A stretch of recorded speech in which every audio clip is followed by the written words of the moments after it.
PSC chairman పదవి ఇప్పుడు దుమారం రేపుతోంది. దానికి సంబంధించి మనం బ్రేకింగ్ చూస్తున్నాం. రాష్ట్రంలో కాంగ్రెస్ ప్రభుత్వం ప్రజాస్వామ్యాన్ని ఖూనీ చేస్తుంది. ప్రధాన ప్రతిపక్షానికి ఇవ్వాల్సిన పిఎస్సి చైర్మన్ పదవిని బీఆర్ఎస్ నుంచి గెలిచి కాంగ్రెస్ లోకి వెళ్లిన అరికపూడి గాంధీకి కట్టబెట్టారు. లోక్సభలో పిఎస్సి చైర్మన్ పదవిని కాంగ్రెస్ ఎంపీ వేణుగోపాల్కి ఇచ్చినప్పుడు రాష్ట్రంలో కూడా అదే రూల్ ను పాటించాల్సిన కాంగ్రెస్ సర్కార్ రూల్స్ ను తుంగలో తొక్కినట్టుగా కనిపిస్తోంది. రాజ్యాంగాన్ని చేతిలో పట్టుకొని మాట్లాడే రాహుల్ గాంధీ అదే రాజ్యాంగాన్ని అపహాస్యం చేస్తున్నట్టుగా కనిపిస్తోంది. రాహుల్ గాంధీకి రాజ్యాంగం గురించి మాట్లాడే అర్హత లేదు అంటూ కూడా ప్రజలు మండిపడుతున్న పరిస్థితి కనిపిస్తోంది.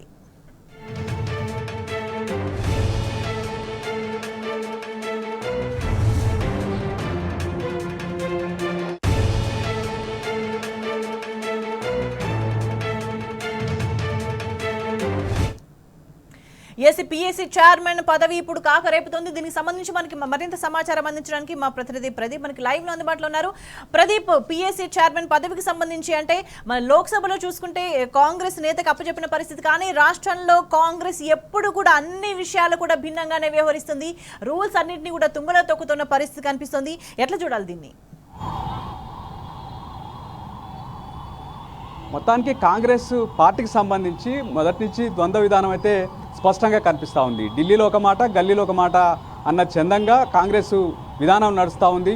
ముఖ్యంగా రాహుల్ గాంధీ లోక్సభ పక్ష నేత, ఏదైతే ప్రతిపక్ష నేతగా ఉన్నారు, అక్కడ రాజ్యాంగాన్ని పట్టుకొని లోక్సభలో మాట్లాడతారు. ప్రజాస్వామ్యాన్ని బీజేపీ ప్రభుత్వం కూని చేస్తుందన్న విధంగా ప్రతి సందర్భంలో ఎత్తి చూపుతారు. ఈరోజు మనం చూస్తూ ఉన్నాం పిఎస్సి కమిటీ, అదేవిధంగా పియూసీ కమిటీ, ఎస్టిమేట్స్ కమిటీని కొద్దిసేపటి క్రితమే ఏదైతే ప్రకటించారో అందులో పిఎస్సికి సంబంధించినటువంటి కమిటీకి సంబంధించి పెద్ద దుమారం రేపుతా ఉంది. అరకపూడి గాంధీగా పిఎస్సి చైర్మన్గా ప్రకటించారు. అరకపూడి గాంధీని బీఆర్ఎస్ పార్టీకి సంబంధించినటువంటి శాసనసభ్యులు ప్రతిపాదించలేదు. కేవలం హరీష్ రావు, అదేవిధంగా వేముల ప్రశాంత్ రెడ్డి, గంగుల కమలాకర్ పేర్లు పిఎస్సి కమిటీకి ప్రతిపాదించారు. కానీ అరకపూడి గాంధీ కాంగ్రెస్ పార్టీలో చేరారు. ప్రతిపక్ష నేతకు పిఎస్సి చైర్మన్ పదవి ఇవ్వాల్సి ఉంటుంది ప్రతిపక్ష పార్టీకి.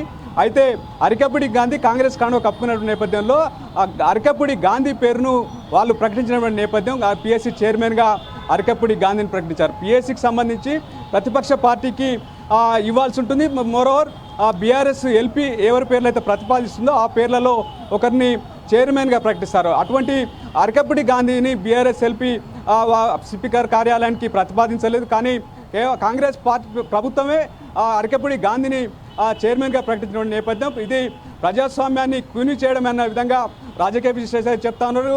లోక్సభలో పిఎస్సి చైర్మన్గా AICC general secretary MP KC వేణుగోపాల్కి ఇచ్చారు.